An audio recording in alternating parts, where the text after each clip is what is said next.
Estamos súper contentos de tenerla aquí. Danielle es Senior Lecturer en Economía de la Universidad de Bristol en Reino Unido. Ella trabaja temas de historia de la economía, economía política, economía de la educación. Últimamente ha trabajado temas sobre la historia del pensamiento heterodoxo en América Latina, en Europa. Ella obtuvo su doctorado, licenciatura y su maestría en la Universidad de Paraná, de la Universidad Federal de Paraná en Brasil. Se especializó en el tema de economía política y también es cofundadora de un grupo súper interesante que trabaja el tema de descolonización y la diversificación en el pensamiento económico. Hago la introducción en español, aunque la compañera nos va a presentar en inglés. Esto para un poco los demás compañeros tengan toda la confianza de hacer las preguntas, los comentarios, etcétera, en español, porque Daniel entiende muy bien, ella habla bastante bien en español.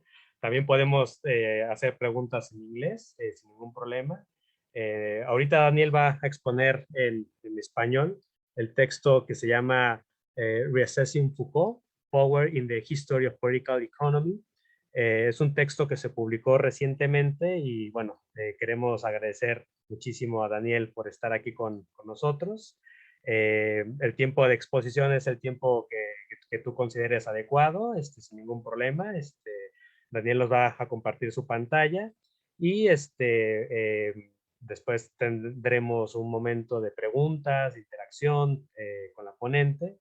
Y igual los compañeros que nos estén ahora mismo mirando en internet pueden escribirnos en el chat preguntas que tengan, comentarios que tengan, igual con toda confianza. Si lo quieren escribir en español, no hay ningún problema, vamos a hacer la traducción aquí.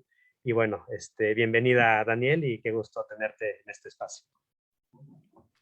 Hola a todos, buenas tardes, bueno, acá es buenas noches y es un gusto estar acá en el grupo de Filosofía de la Economía. Entonces yo quiero agradecer la invitación a Safat y a todos, muchas gracias.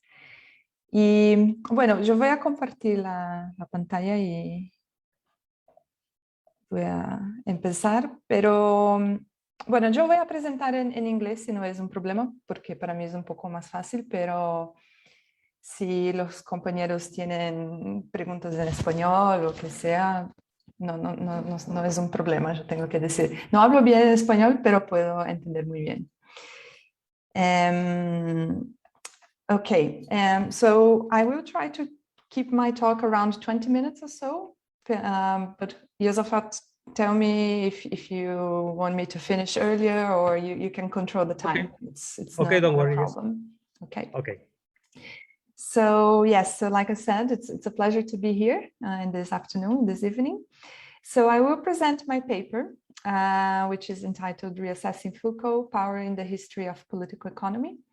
So this paper was published earlier this year in the International Journal of Political Economy.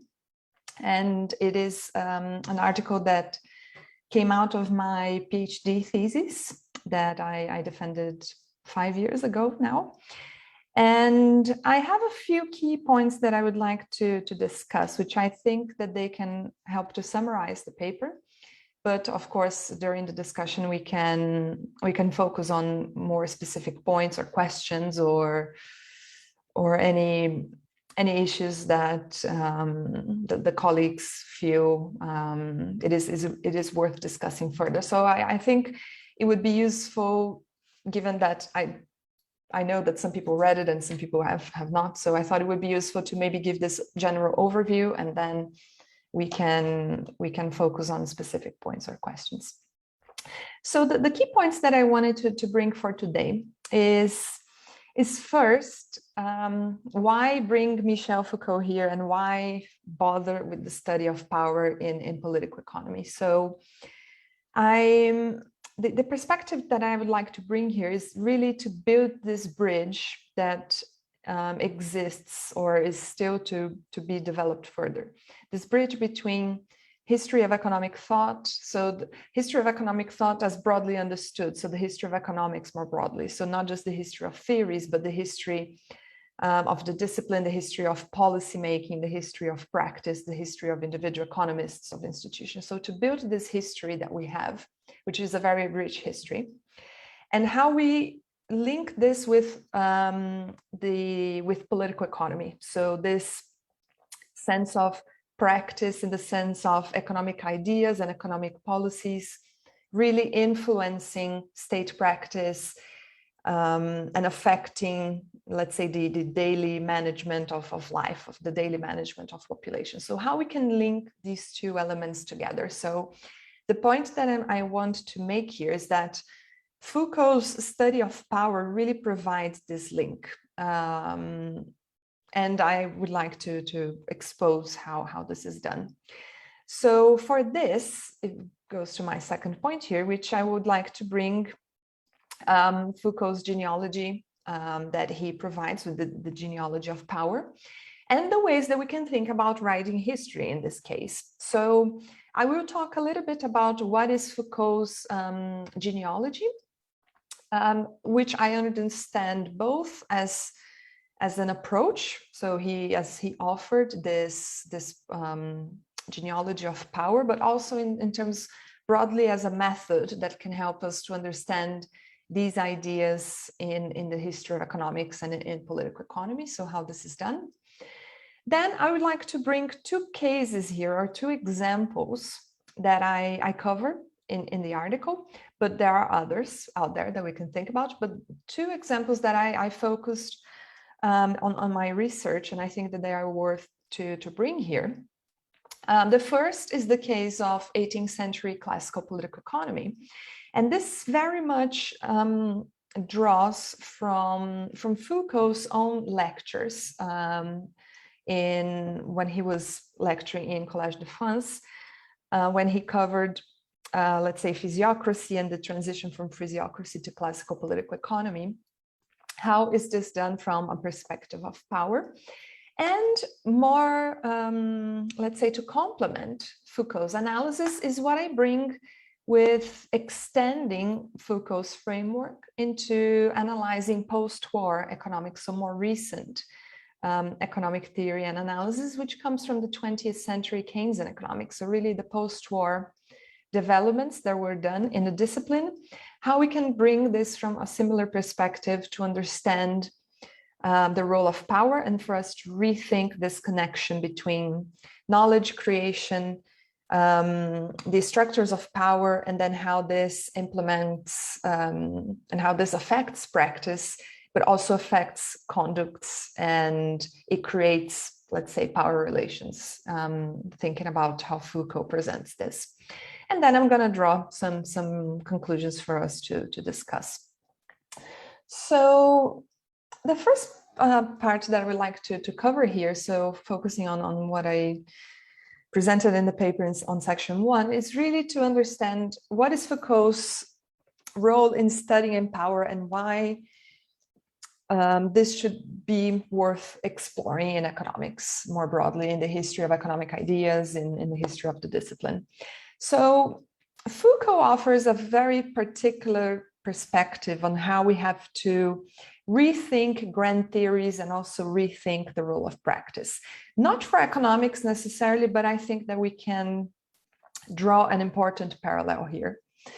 So Foucault, for those who are, let's say, aware of his work, or for those who have tried to take some adventure and try to read some of his works, really can see that he says a lot on what he's not doing. So he keeps saying all this time, I'm not doing this, I'm not trying to rewrite this grand general history of the state or this grand general history of power.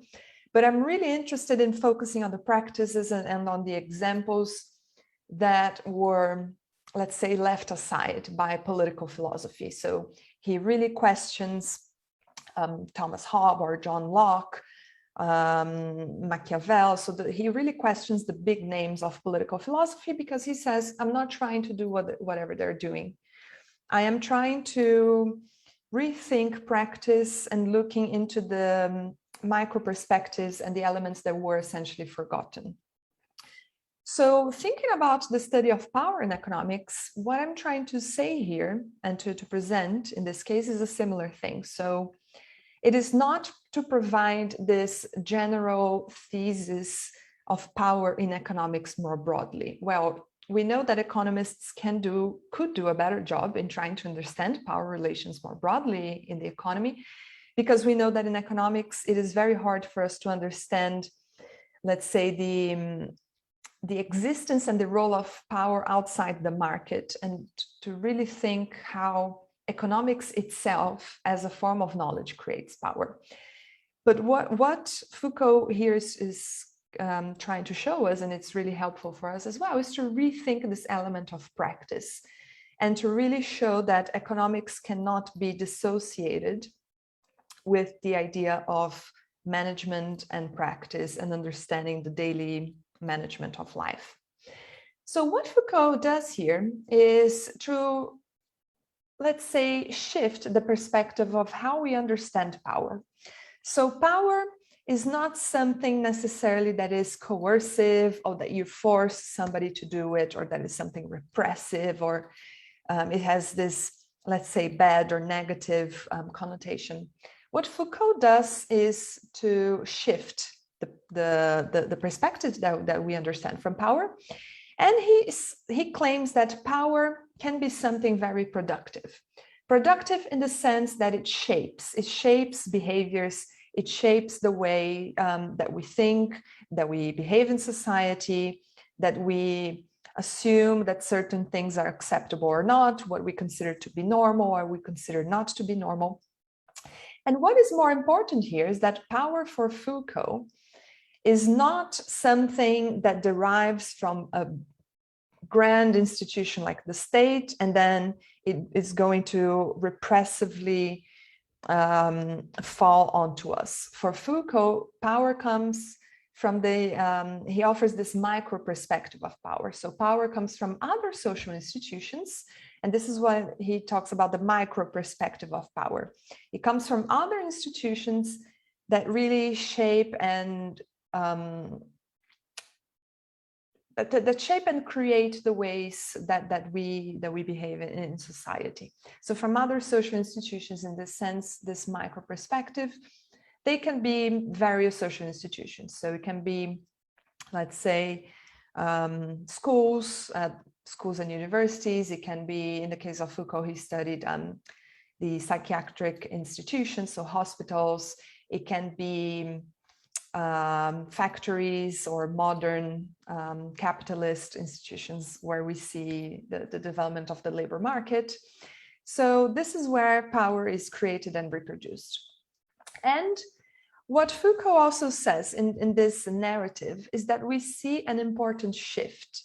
When we look into history, there is a shift on how we understand the importance of the population as a political subject. So Foucault shows throughout the history of political philosophy. So if you compare from Machiavelli, Hobbes, Locke, and then onwards, you see that there is a change on how they understand, first, of course, the role of the state, but also what the state should do and what is considered to be important. So Foucault says here, there is a shift on collective management. So rather than assuming that the state or let's say the national state or the king needs to control and conquer the territory, which was seen as what provided wealth, now there is a change to the population. So the populations are now seen as something that needs to be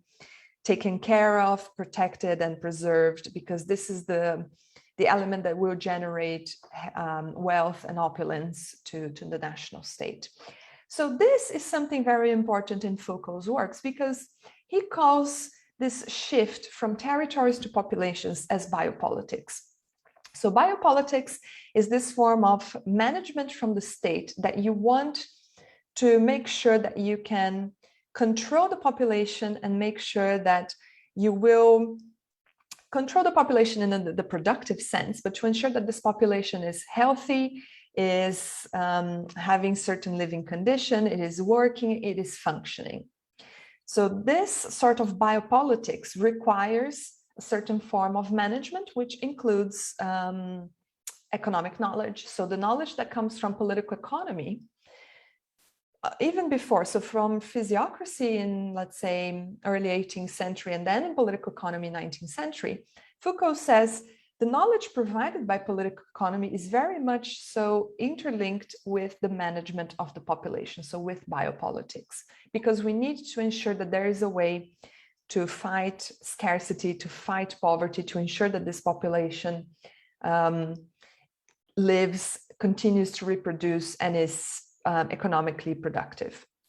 So then we have to think, okay, so for us that explore the history of economics, for us that understand or that explore the philosophy of economics, why is this so important to understand? Well, because it represents an important role in political economy in this context. So it really makes us to think about what is the knowledge that economists are producing. So this has a certain impact in the daily management of lives. Okay, so I think this is one of the most important contributions that Foucault is bringing here from his works. And then what also Foucault says here, and this is also something that I find it quite interesting, is that it's not just to think about state action in economics. So again, not to think about that institution, the formal institution of the state, as being the only one that creates this, but also to think about managing conducts more broadly, which Foucault calls the gubernamentality. So the technologies of government, so that derives from this rationality that can come from economics or from other bodies of knowledge, to ensure that this is reproduced and will also ensure this normal practice. So this idea of governmentality, which is another concept that emerges from Foucault's works, I think it links very well. It complements biopolitics, no doubt, but I think it also shows how we can think about this spillover knowledge that comes from economics into managing reality, managing populations, but it spills over to other social institutions that is not just the state. So this idea of governmentalities can also be very, very useful. And this is the framework that I propose in the paper to try to understand the history of ideas and the history of policymaking. So to bring Foucault's framework to understand this. So one thing that I usually use a lot is this simple picture, which I call the Fukodian Trinity. So this picture is, it has this combination of linking the connections that Foucault is proposing between knowledge, power, and truth. So if we are to understand Foucault's intellectual project, well, he first tries to understand or to provide an archaeology of knowledge, so to try to understand how bodies of knowledge emerged through time, then trying to understand what is the connection of power in that sense, and then what this means in terms of social conducts, and for us to understand us as, let's say, subjects. So I think this helps us also to understand the links between knowledge, power, and truth. So thinking about what we have in the case of economics, this is very useful to the sense that, well, the knowledge provided by economics, or the knowledge provided by political economy, if we're looking into this as a more, as a historical trajectory from the 18th century classical political economy until today. So the knowledge provided by economics is not just some form of neutral knowledge, but we also have the link with power. So it creates these power relations, it produces conducts, it produces behaviors, and this would generate new forms of truth. So truth is actually constructed, and is constructed through this link with power and knowledge. So it comes in as a form of a triangle, as a trinity, because they are all interlinked. And I think this very much summarizes Foucault's intellectual project in a very simple picture. So the second thing that I would like to bring here, which is essentially the core of the research that I've done over time, is to understand, okay, when we look into historical evidence, when we look into the history of ideas, and when we look into Foucault's writings, how can we link and merge all of this together? And what I think that maybe for this group is the most important thing that we would like to discuss is to think about what this means more broadly if we aim to reflect on the purpose of economics, what this has in terms of implications of power, and or even to think about, let's say, if we are trying to write the history of ourselves, like Foucault says, what maybe this means for today, for us to think about the role of economics today and creating new forms of power in this very unique moment that we're facing today, historically. So there are two examples that I bring in the paper that are more, of course. So one of them that I don't explore, which is the case of neoliberalism, has been explored quite extensively throughout Foucault's works and on other, let's say, interpreters or scholars of Foucault, but we can talk about that later in the discussion if you think that's interesting.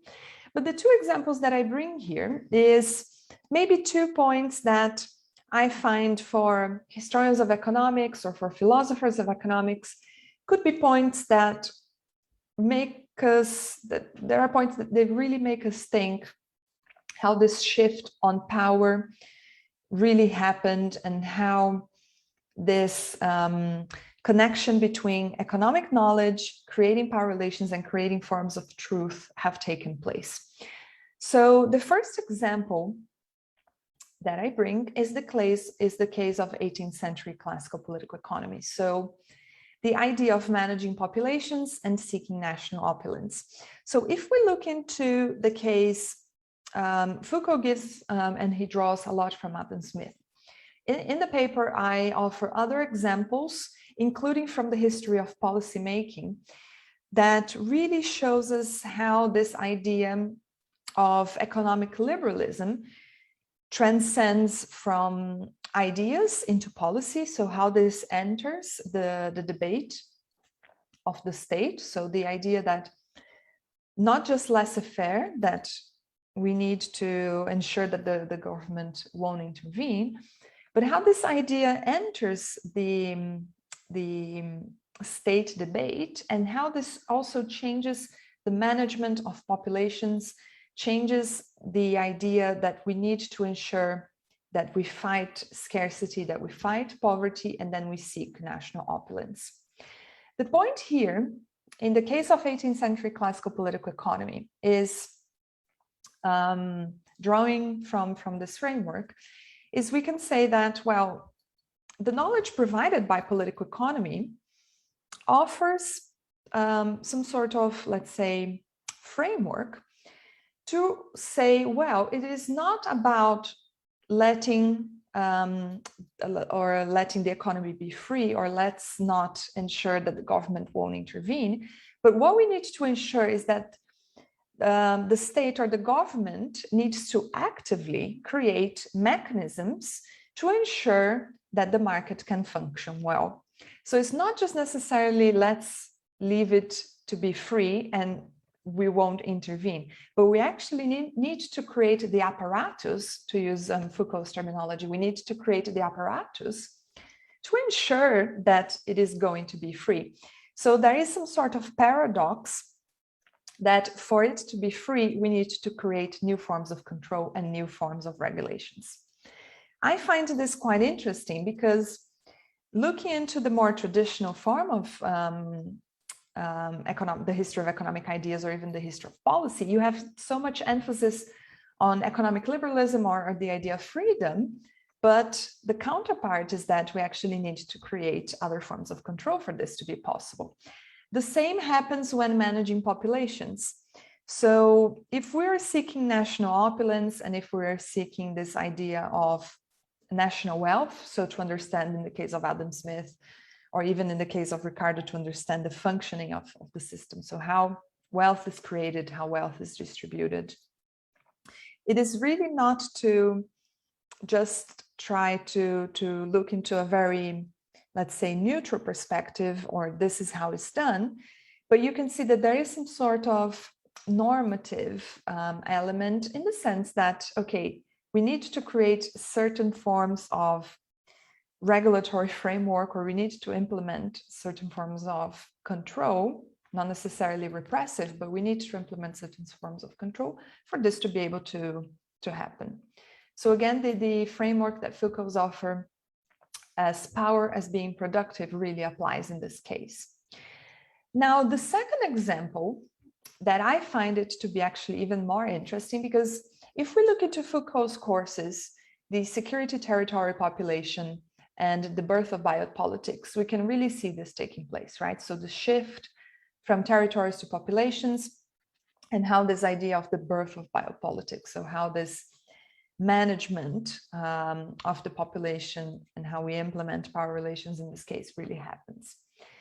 One element that I think Foucault left aside, and if we look into the history of economic ideas and the history of economic analysis is quite important, is the existence of this gap between what Foucault proposed until essentially late 19th century and then neoliberalism. So there is this chunk on the 20th century, let's say post-war 1930s to 1950s and 60s, that Foucault hasn't analyzed, which is the case of post-war Keynesianism. So this rise of modern economics and the expansion of new techniques, the expansion of understanding economic reality, which he completely left aside.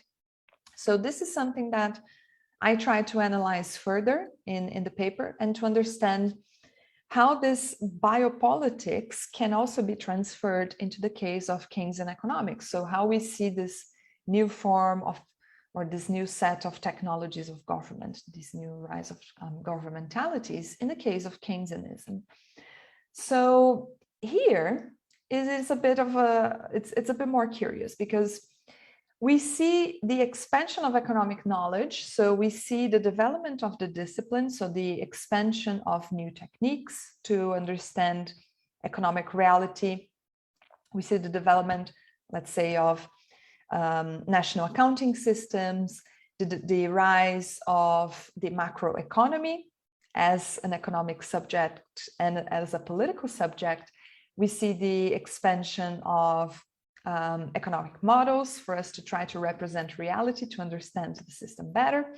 So all of those, in my view, represent forms to ensure that this sort of biopolitics works. So it is a form for us to also understand the management of populations. This comes from, let's say, the more technical side of economic knowledge or economic ideas. When we look into the history of policymaking, we see that actually there is a close match to that. So how theory will affect practice is not something that theory and practice are completely dissociated. Foucault says, well, theory is actually embedded in practice. So for us to understand, if we want to understand theory, we need to look into the practice. So when we look in the case of 20th century economics, and we look into how economic policy and let's say the implementation of economic policy in the post-war happened, well, we have the case of the war. So immediately after the war, we see that there's a rise in a certain rationality. So the rationale that derives from Keynesian economics at that time is, okay, we have the war reconstruction in the case of Europe and to some extent in the US. So we have this idea that we need to reconstruct, we need to ensure economic growth, but we also need to fight against instability, unemployment, and ensure the survival of the social. So again, we're bringing this idea of biopolitics in its own version in the 20th century with Keynesian economics. We want to ensure that there is a minimum. So here we have the birth of the welfare state, right? So we have the rise of minimum provisions for the population, so to ensure that there's some sort of safety net after the Second World War. But also we want to fight economic instability. So for this, we need better economic tools to understand how crises happen. We need to understand what's causing this instability and how we can tackle it. And also we need to link with fighting unemployment. So we need to understand how we can ensure that we have a population that is, let's say, working, that is productive, that is stable, and it has its own minimum provisions. So here's where I bring this, let's say, Keynesian governmentality, or this example of biopolitics into 20th century economics. So, and for this is what I brought on the paper. If we think about Foucault's works as being, let's say, broadly defined by the idea of governmentality, because governmentality not necessarily is linked with the modern state. So biopower, and here we have biopolitics, this is very much interlinked with the state framework, so with the modern state that we have from the 18th century onwards. Governmentality not necessarily can be linked with the modern state, but it represents a form of power. So here I show that, well, the rationality, the framework, and the sort of economic knowledge that we have is very much interlinked with the management of populations. It is linked with also what Foucault is calling biopower, also has a disciplinary element as well. So this is very much a closed system, and I don't want to spend too much time on this because I know there are some other things we would like to discuss, but if necessary, I can come back to this picture. So really much to show that this is all interlinked. And even though we see this evolution of economic analysis, so we see that there's the evolution from the 18th century to 20th century, classical political economy, post-war Keynesianism, and then neoliberalism. But the element of biopolitics and the management of populations really remains. So the element of power spans across this. So, okay, I know I am talking a lot, so just to go on concluding remarks and maybe to bring some questions that we can use for the discussion, if any other interventions come up on the discussion. So what I would like to emphasize here is that, well, first it would be a very simplistic assumption to think that economic ideas and even economic policies, they are dissociated or they have no impact on individual and social conducts. I think this is the bottom line of Foucault's analysis if we would like to bring this into the analysis of political economy. We cannot understand economic theory or even economic policy as something completely dissociated with a broader individual and social impact. These are all correlated. So theory is embedded in practice. And this is something that still most economists fail to understand this or take this for granted. I think this is the first point. The second point is what Foucault does in terms of understanding the genealogy of power. So how power emerges and how power is something that it is embedded in economics, but also thinking about genealogy as a method. So if we engage in a genealogical inquiry or genealogical research, this can offer what I claim as a political historicization of social ontology, or how we can understand social reality or understand social ontology from a historical perspective, but incorporating power in the core of social and economic practice. So it is, to a certain extent, it is a way of writing history. It is a way of writing the history of economics as a discipline, but it is also a way to write the history of economic policy making, which I think it is still very much taken for granted. And the last point that I wanted to make here, that we can also consider discussing, is the paradoxes that emerge with the conclusions that Foucault offers. The first one is the paradox of liberalism. So is there actually freedom? Because for us to ensure freedom, we need control. This spans across the examples that I offered. So it can be classical political economy, it can be 20th century post-war Keynesianism, it can be neoliberalism, which I haven't explored here, but Foucault talks a lot. For us to think about freedom, we need to think about control. And then the second point would be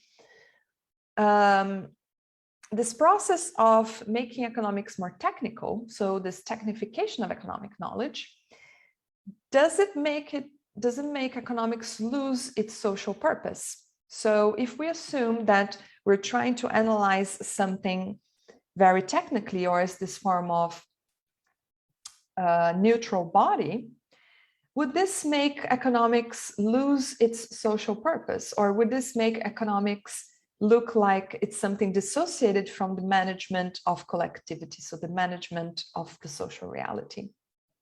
So these are all maybe food for thought for our discussion. So I'll stop here because I know I've went way beyond maybe the 30 minutes that I had.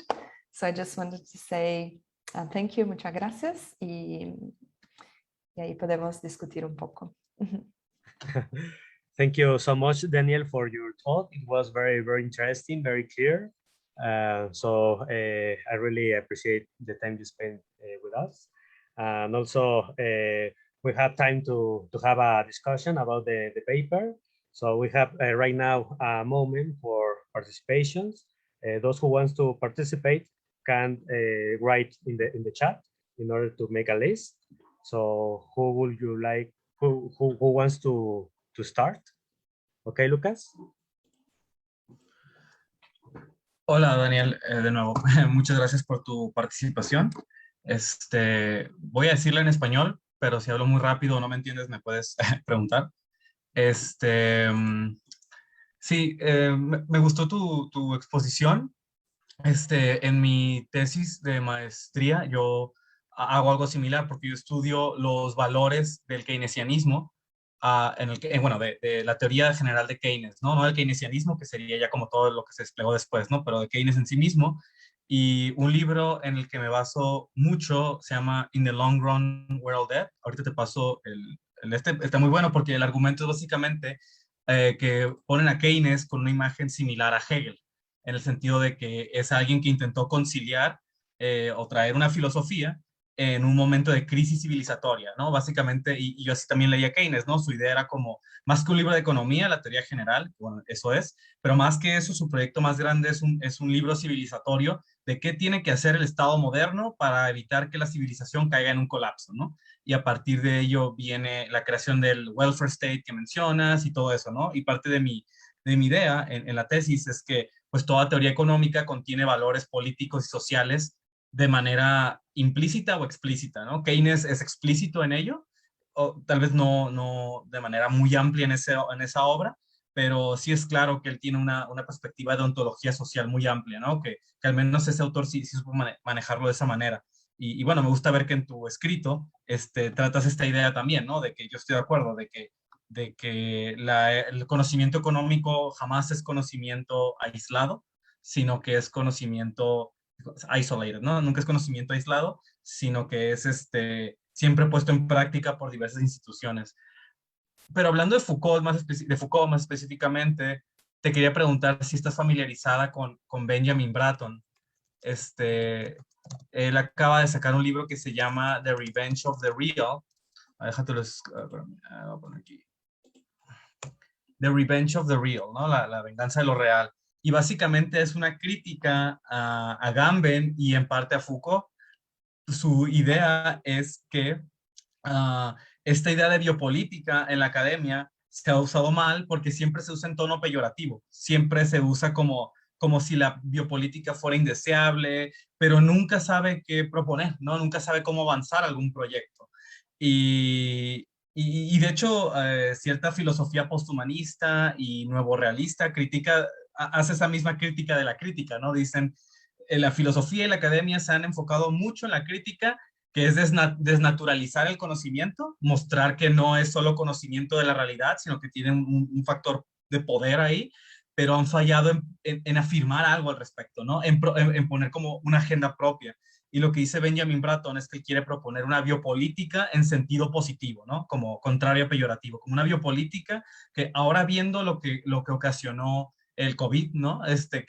Que las sociedades más tecnificadas fueron las que pudieron afrontar mejor esas amenazas y las sociedades como China, por ejemplo, ¿no? Y de todos los países, no todos, pero muchos países de esa zona, y que los países que dejaron las cosas como al ahí se va, digamos, un poco Estados Unidos, por ejemplo, fueron un fracaso total. Dice, esto nos llama a proponer una biopolítica en sentido positivo, ¿no? Como afirmar el poder que tenemos como sociedad y gobierno para cambiar el curso de estos desastres que amenazan a la especie humana. El COVID fue como una cosa muy obvia y se van a venir cosas peores, el desastre climático, etcétera. Así que ya guiando a la reflexión de tu parte, ¿no? Que quisiera ver qué piensas. ¿Qué opinas de eso, no? ¿Tú crees que en tu tesis ves la biopolítica en un sentido peyorativo como se ha tratado normalmente en los estudios Foucaultianos? ¿O crees que hay una posibilidad de revertir esto? En tanto, sí, hay que asumir que toda teoría económica y política es un efecto de poder, ¿no? Y es un poder que busca guiar a la sociedad para revertir esas amenazas de lo real, como dice Bratton, ¿no? Esas cosas que van a venir y nos van a destruir si no tenemos una organización clara para cuidar y proteger a la población. Pero Bratton no lo hace en un sentido capitalista y mantener la ganancia, ¿no? Él sí lo dice en un sentido de que hay que cuidarnos, ¿no? Y hay que establecer sistemas sociales de cuidado abarcantes y que miren a largo plazo. Espero se haya entendido mi intervención. Muchas gracias.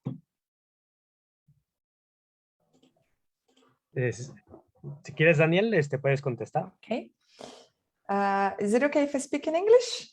Yeah, that's fine. Okay. Yes, should I reply now or should I wait for other comments? Perhaps you can reply in order to don't forget the topic. Okay. Yeah, I mean, I took a few notes, but I think, yeah, that's a good idea. So, Lucas, muchas gracias. Thank you very much for your comments. Very, very useful elements, very, very important points you've raised. I mean, the first point that you talked about the values of Keynes versus Keynesianism. So when I took this topic and I explored this on my PhD thesis, I faced something slightly similar because I wanted first to understand how the ideas of Keynes, they were transmitted into policy, right? So how Keynes became Keynesianism. So how this, from Keynes to this paradigm or this framework that emerged as Keynesianism, how this happened and how this influenced policy. So first, we can see that there is already a change, right? So what became Keynesianism, what became Keynesian economics is not the Keynes, not necessarily everything that we see in the original Keynes himself. But in that sense, also we see that there is this shift that you talk about.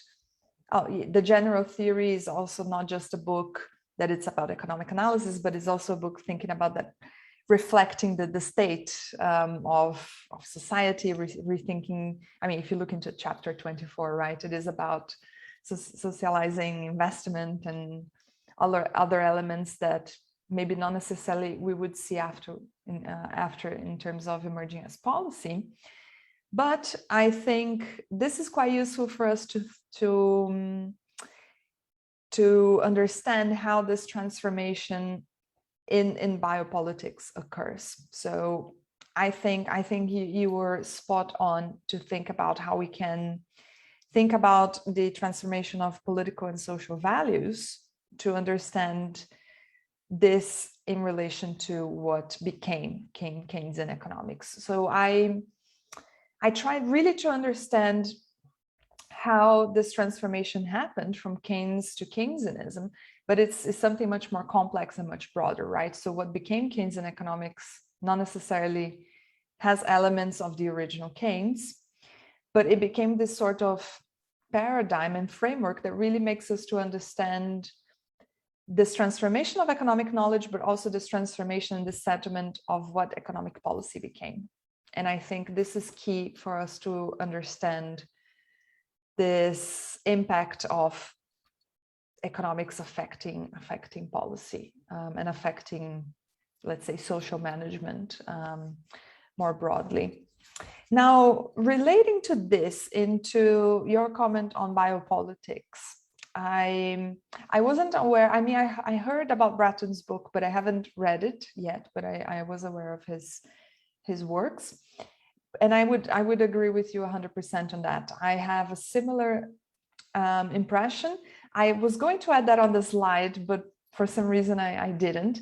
But I also have a similar impression that when we talk about biopolitics, or when we talk about governmentalities in a Foucauldian framework, this often comes as a very negative or very highly criticized concept. And I think what we're doing here, we're not judging, we're not saying that whatever happened in the post-war, the 1950s and 60s, implementing a welfare state was bad because this means we're controlling the population.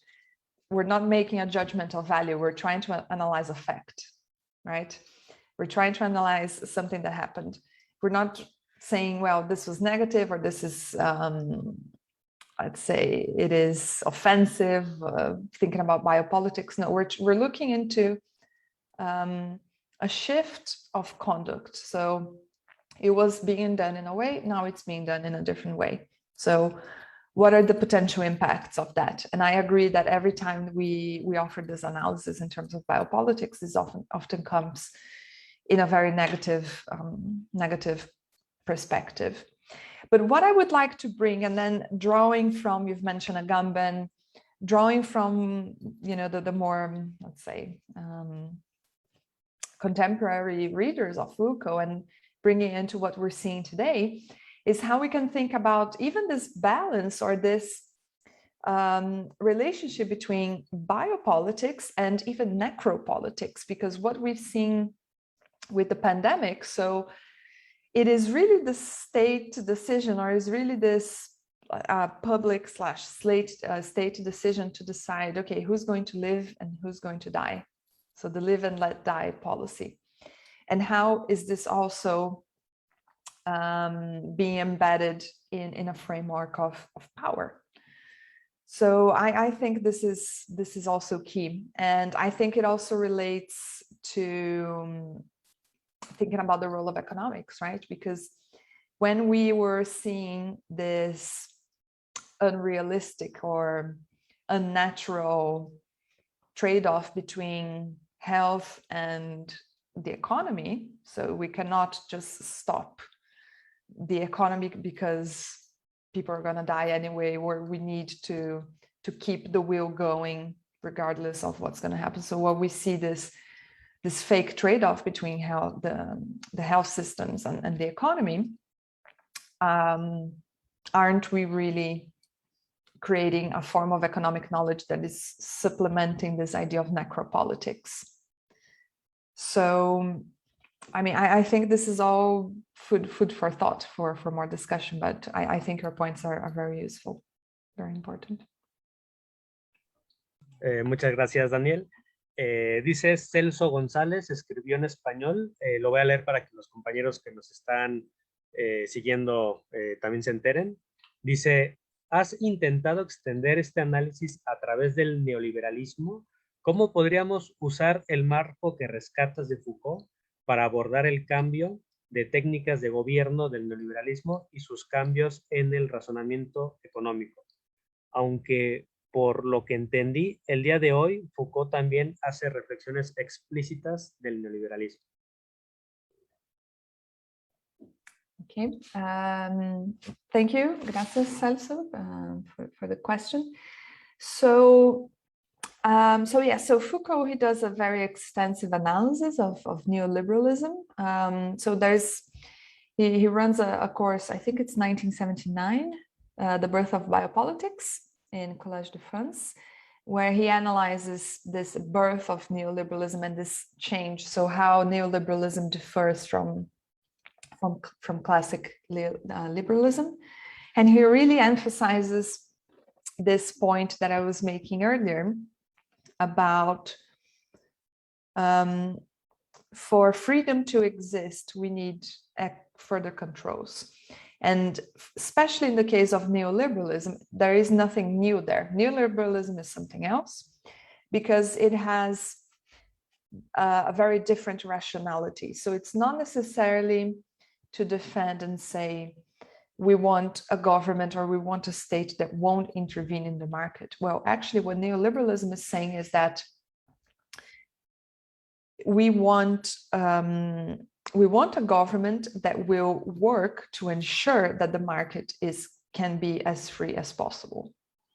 So it is this active engagement of the state. So there's the fundamental shift in the nature of the state, that it doesn't work as a counterbalance between, let's say, the public institutions or the government and the market, but the government needs to subject himself to the forces of the market and to work for the market to become even more free. So I think this point from Foucault is key. And bringing, maybe I'm guessing from your question, is to, okay, what this means more broadly in today's terms. In my point of view, thinking about what we're seeing today is exactly this. So we are seeing a form of state that offers a minimum counterbalance to the market, but deep down, I think this change, this fundamental nature of the state has been changing because of that, because we're not seeing governments that are trying to counterbalance the market, but they're working towards the forces of the market and to ensure that the market functions better. So I think this, one of the bottom lines of Foucault's analysis of neoliberalism can be that as well. So this fundamental shift in the role of the government in relation to the market.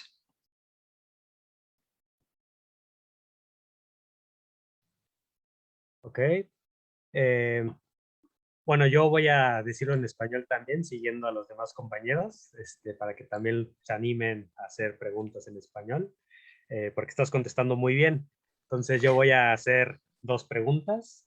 La primera tiene que ver con que me gustaría saber tu opinión acerca de cómo se sitúa la relectura que haces de Foucault, el triángulo que planteas, respecto a las corrientes historiográficas, en el sentido de si es una perspectiva más internista o externista, o es una forma de sintetizar ambos tipos de perspectiva historiográfica, porque al interior de las corrientes de historia de la ciencia hay debates sobre estos enfoques, los que ponen más énfasis en el carácter interno de las ideas y los que ponen más en el carácter externo. Y a mí lo que me pareció súper sugerente es que tu manera de presentar el triángulo de Foucault como que supera, pero sí me gustaría saber tu opinión en torno a ello, porque creo que diluye ese dualismo. No sé si entendí bien tu proyecto, pero me gusta porque supera ese dualismo.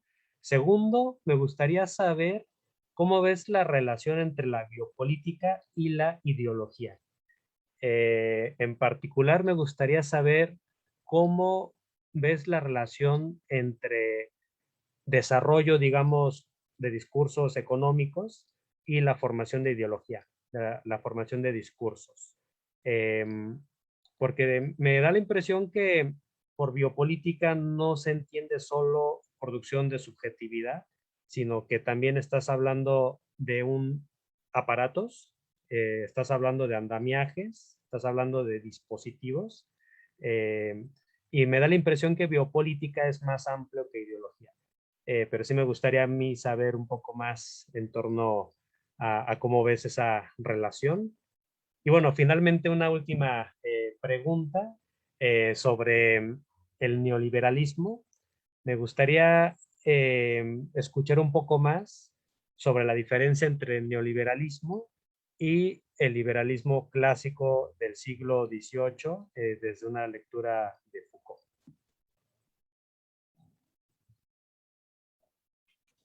Okay, gracias, Zafat. Very good questions. Okay, I will do my best to answer them. So I think your point on the triangle there, on the Trinity, I think that's quite interesting, because I mean, if you think about Foucault's reading of history, it is not traditional at all, right?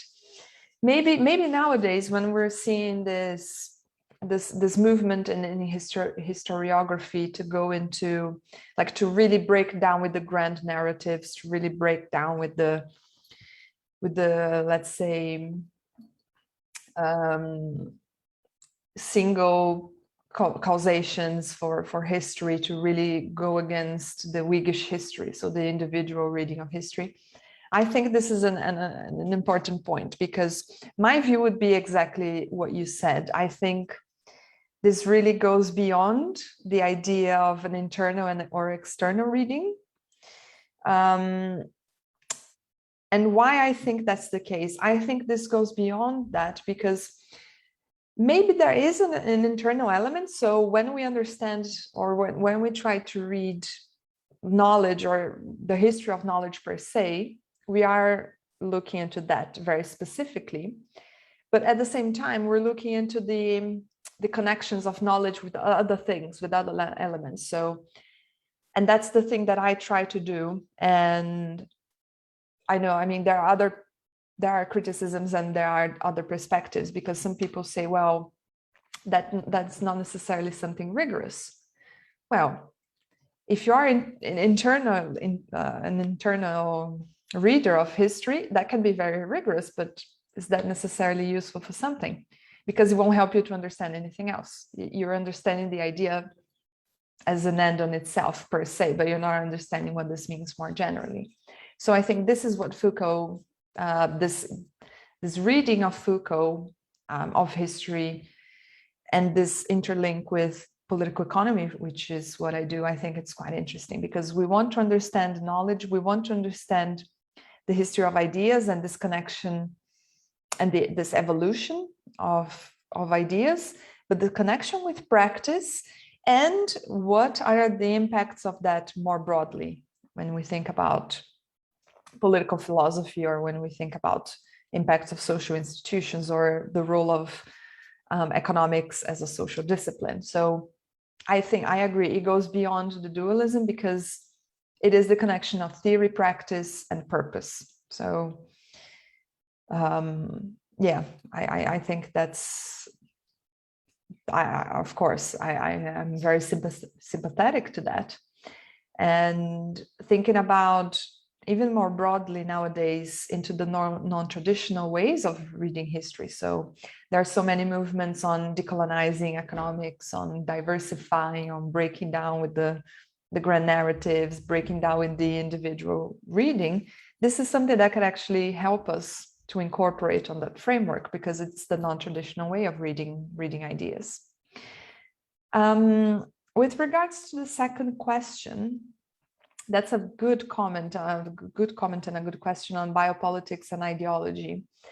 I agree that there is some sort of assumption that when we talk about biopolitics, we're necessarily talking about ideology. And again, I stress, when we think about what Foucault has done, looking into history and looking how this shift on the role of the government and managing the population has changed, it is not actually an ideology, but it's showing this fact this has changed. So there was a change on power relations. There was a change on how the state would manage individuals. There was a change on ensuring that we would fight scarcity and poverty, that we would ensure that we would have, I don't know, a controlled population, that we would ensure to have a productive population. So all this apparatus, it is something that we can see in practice, right? If we take, let's say, the writings of classical political economists, they are describing ways on how this can function effectively, right? Or to showing the connections, or to showing the relationships of something whose ultimate purpose was to ensure this good management. So I don't think that biopolitics is necessarily linked with ideology. So for those who are interested in this more broadly, so Foucault has this volume of 3 books from a series called The History of Sexuality. So the final chapter of volume 1 of The History of Sexuality is exactly what he describes as the birth of biopolitics. So this shift for managing populations and how we want to ensure that there is a controlled body in the territory. So we want to ensure that people are living well, that they are, let's say, controlled and happy and productive, and they are reproducing themselves. So for you to ensure this, you need to implement a set of apparatuses, or a set of controls and measures to ensure that this works well. So this is exactly what he talks about. Well, if that's some sort of ideology, I mean, it could be deep down, it could be, but I think this is more describing a fact rather than say this is good or bad, right? Then finally, oh yeah, you asked the question about neoliberalism and classical liberalism. So yeah, I mean, I could go on and on about this, but I think, so for me, the way that I interpret it, so the bottom line is, so Foucault says, well, okay, classical liberalism is really about, it is normally associated with laissez-faire, but it's more than that. So first is we need to understand the historical context. So it is about going against mercantilism. So it is going against that very interventionism way of dealing with the economy. So that's the first point. The second point is that we are focusing very much on trying to understand how we don't want, or let's say this is what some classical political economists do. Okay, we don't want the government intervening on the forces of the market. So what we're trying to seek is some sort of separation between one and the other. But what Foucault says is, even though they advocate that, we still see that they emphasize some basic and minimum provisions. So if you look into book 5 for The Wealth of Nations in Adam Smith, this is where he says, well, we want to ensure that the market can be separated from the government, so there is not a lot of intervention, but the state still needs to take care of a set of things. So ensure the management of public institutions, ensure national defense, provide, let's say, minimum education. So we see that Adam Smith is claiming some basic functions of the government. So it is really about this separation and let it be between government and the market. But what Foucault says is that, okay, but parallel to this, we see biopolitics happening. So biopolitics is emerging necessarily with economic liberalism, because we need to ensure that one goes with the other. With neoliberalism, Foucault says there is nothing new with neoliberalism, because it's actually something else. It is not just revamping these old ideas that classical political economists were talking about, but it is something completely different. Well, first you have to take the context into place. So Foucault brings the discussions from the Ordo liberals in Germany, 1920s, 1930s, then the post-war debate. So he brings Hayek, he brings some concepts even from Gary Becker to show that there is this sort of different rationality. But for me, bringing it very quickly, 2 points that I think that are really show the difference. First, it is not about the separation of the government and the market, but like I said, it's to ensure that the government is subjected to the market. So it is not about offering counterbalance, but it's to ensure that the government will create all the necessary frameworks to limit itself and to ensure that the market can do whatever it does best. And the second point, which I find it even more interesting, is that neoliberalism was very successful in creating an economic rationale or bringing the governmentalities that go outside the state, because that's where we bring the economic principles into other aspects of life. So we see this in Gary Becker, for instance. So you bring an economic analysis to understand education, human capital, to understand why marriage happens. So you bring like the economic calculus framework into other aspects of life that are not necessarily related to the economy. So I think in a nutshell, these are the most important ones. Sorry, I'm talking a lot, sorry. No, está excelente, muy esclarecedor, muchísimas gracias. ¿Alguien más, compañeros, quiere participar? Todavía tenemos un poquito de tiempo. Voy a ver si aquí en Facebook hay comentarios. Mientras ves comentarios, Josafat, yo quisiera una cosa más. Sí. Daniel, si me permites, y no has visto o no crees que se esté efectuando un cambio de ese estilo en la actualidad. Por ejemplo, un libro que siempre cito, Globalist, un libro que cito muy seguido es ese, ¿no? Y bueno, entonces ya se lo sabes, el argumento es que si el gobierno, más bien el gobierno ha desechado unas tareas, los gobiernos, los estados han desechado unas tareas por otras, ¿no? Que es como, sí, el welfare state o proveer bienes públicos, ¿no? Que el mercado se encargue, pero la policía, la propiedad de derechos, la propiedad sobre copyright o los derechos de propiedad en general, están igual de fuertes están más fuertes que nunca, ¿no? Pero creo que, al menos yo siento que algunas de esas cosas están cambiando, ¿no? Al menos en discurso. Por ejemplo, ¿no? Aquí en México y en América Latina se eligieron gobiernos que querían frenar ese neoliberalismo, ¿no? Ese rol débil del Estado. Si lo han logrado o no, es otra discusión, pero al menos discursivamente es lo que han planteado.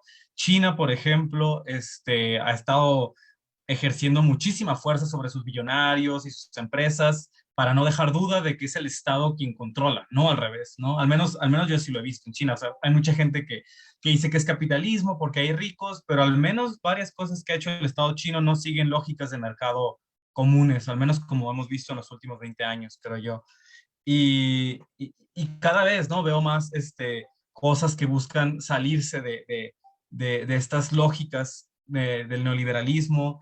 Y bueno, mi pregunta básicamente sería, ¿crees que se está formando algún tipo de nueva biopolítica? ¿Es posible eso siquiera ahora que en algunos sectores hay una fe renovada en el Estado a la forma china, ¿no? Un Estado que planea todo así de una manera genial, pero tiene autoritarismo ahí de fondo.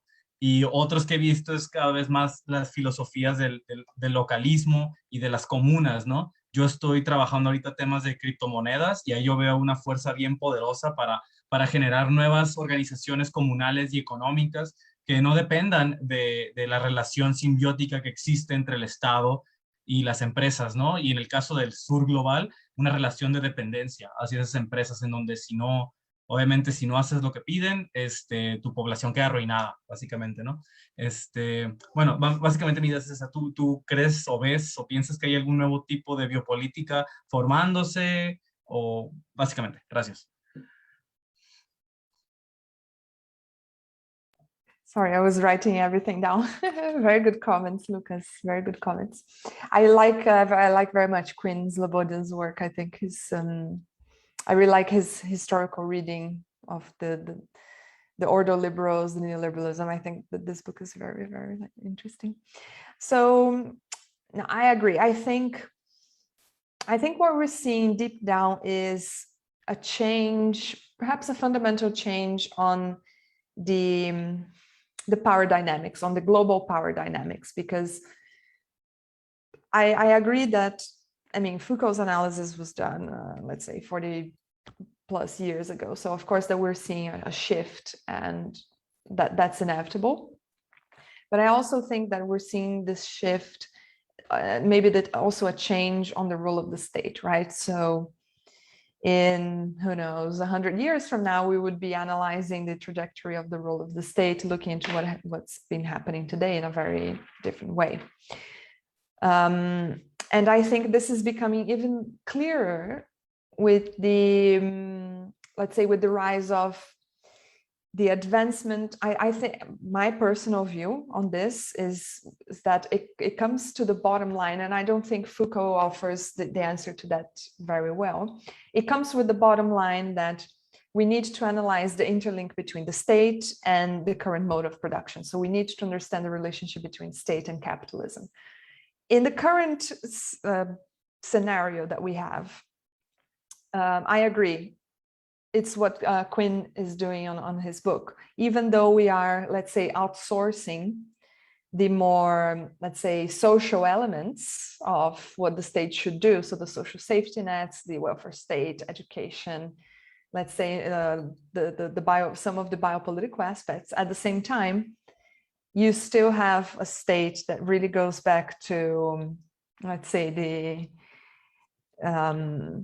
the social contract, right? So you want a state that will ensure order and will ensure the property rights.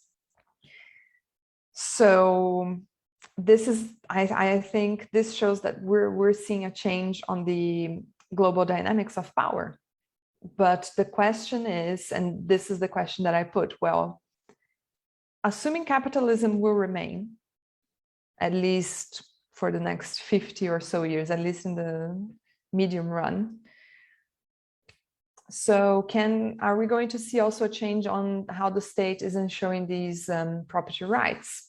Because this is related to the mode of production. So once we don't have property rights anymore, once they are changed, maybe the role of the state will change as well in this case. So I think my view is that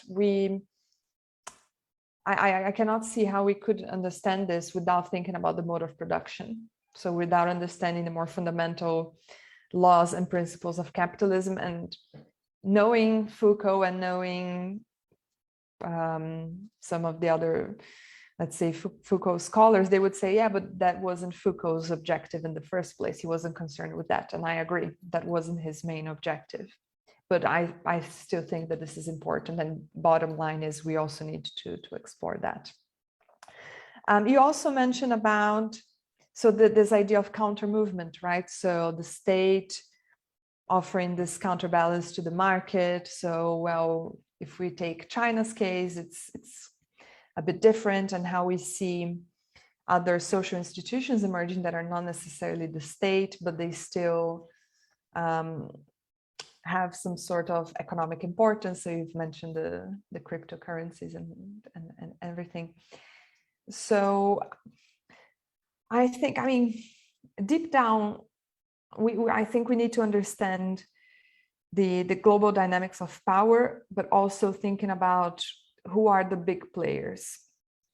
So maybe this is not, again, a very Foucauldian reading of the subject, but deep down, aren't we looking into the states being subjected to the forces and wants of the market? I know China does something different, and I know they really come and say, no, we're doing this and we're going to do whatever. But is it really, I mean, do we see other places doing this?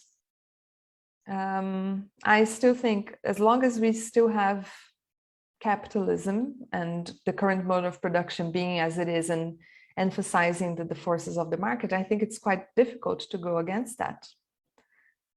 So we might see some sort of more spread out form of power, and then the state would focus only and primarily on property rights.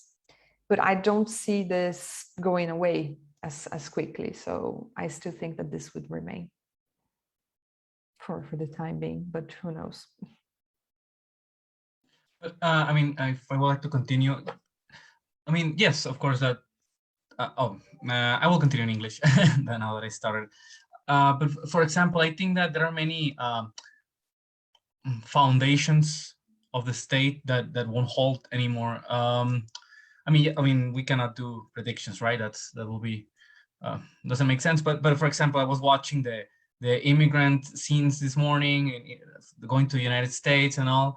And I was thinking that the category of citizen, for example, in a world that will be devastated by climate change, the choice between lives and keeping the citizen foundation of the state will eventually crack down, right? I mean, as more people will keep coming into, I mean, here in Mexico, we have people that want to go to the United States, and they will either need to ramp up the violence or change their dynamics. And this change, I also said it because it's very funny how even in the United States, which was like the paragon of capitalism, even the president says things like, we need to change things in capitalism to keep it working, which is just like, oh, it's out of hand for the state to control it.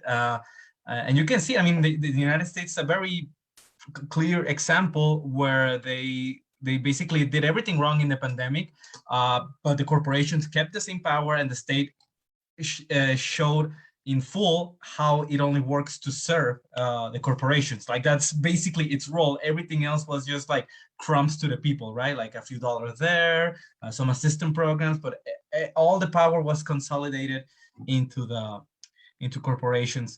Yeah, I mean, basically what I want to say is that even that medium realm of 34 years seems difficult to maintain given the threats currently existing, and for example that Europe wants to make more deals with China. The United States is backing down in a lot of places, and I don't think capitalism depends only on the United States, but we're seeing different trends.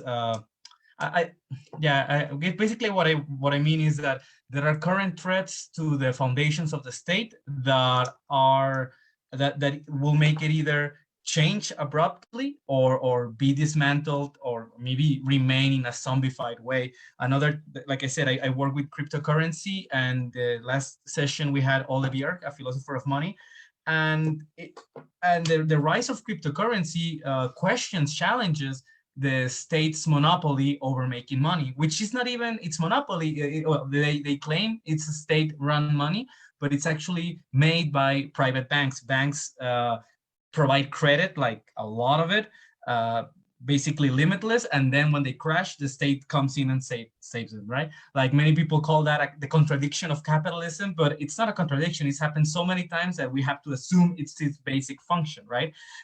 Private banks offer limitless credit to create a lot of consumption, breaks down, state saves them. And the rise of an alternative money option could put pressure in those dynamics, I think.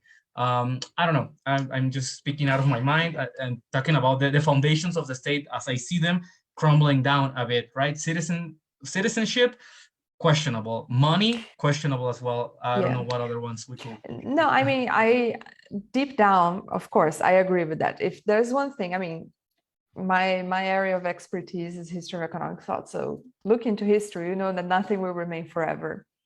Institutions will change, right? Capitalism will cease to exist when the modern institution of the state will probably do so as well. So we know that this is going to change. I don't question that at all. And I agree, the current model is under threat. I completely agree. If you look into climate change, if you look into rising inequality, we're looking into social tensions, we're looking into, for instance, you've mentioned the issue of money. I think that's a no-brainer.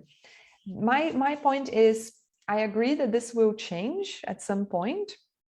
What is maybe not clear to me as well is, I agree.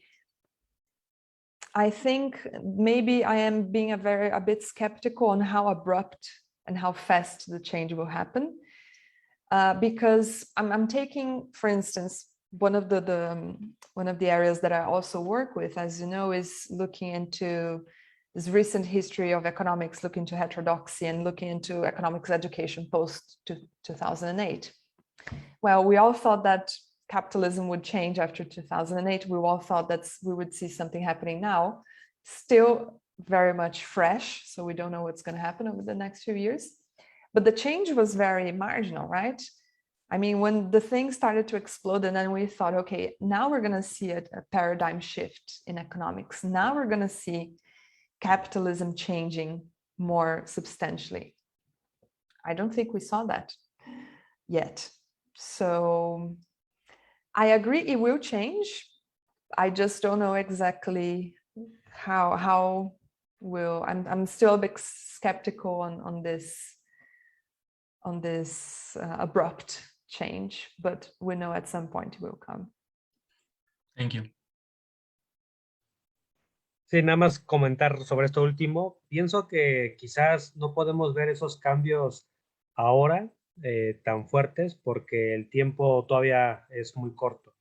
Y realmente para saber qué tan profundos son los cambios, necesitamos tener una perspectiva de larga duración para entender estas transformaciones, porque en el momento se vive en el presente, tenemos sesgos de estado presente, etcétera, pero realmente necesitamos, digamos, una perspectiva temporal más amplia para entender los profundos cambios y los significados históricos. Karl Polanyi escribe su libro sobre la gran transformación, más o menos 20 años después de la crisis de 1929. 1929, publica en 1947, 48 su libro, y le tomó casi 20 años pues entender, digamos, la magnitud de la transformación que se estaba dando. Me parece que lo mismo nos va a tocar a nosotros. A lo mejor las crisis que estamos presenciando no se despliegan en todas sus potencialidades porque siguen transformándose y siguen profundizándose los cambios, y nosotros los podremos dimensionar ya 20 años después, ¿no?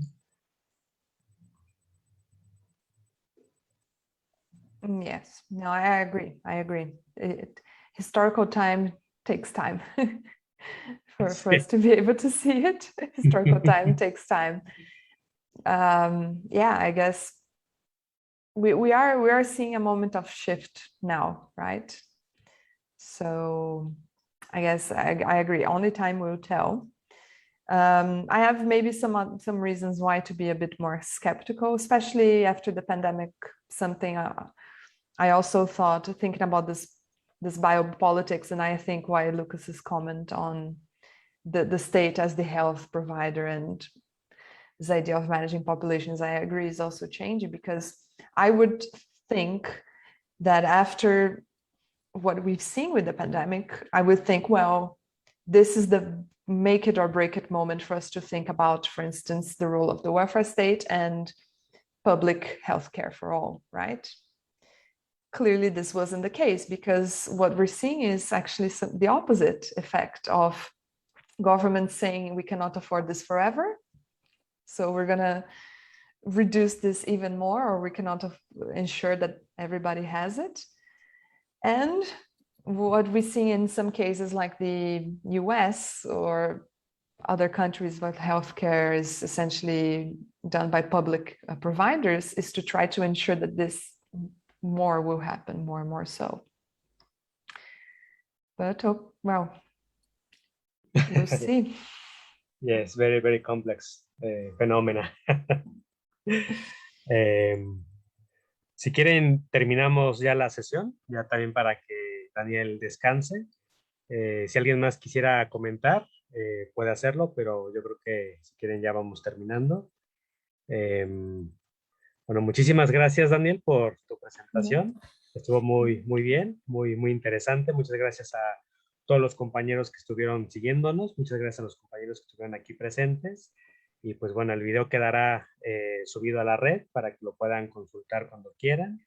Y el trabajo pues que presentaste, Daniel, es muy interesante, da muchos elementos, realmente genera una perspectiva diferente de hacer de historia de pensamiento económico. Y bueno, muchísimas gracias por haber aceptado nuestra invitación. No, gracias a ustedes por la invitación. Mucho gusto. Perfecto. Gracias, Daniel. Muchas Bueno, gracias. entonces, Gracias a todos.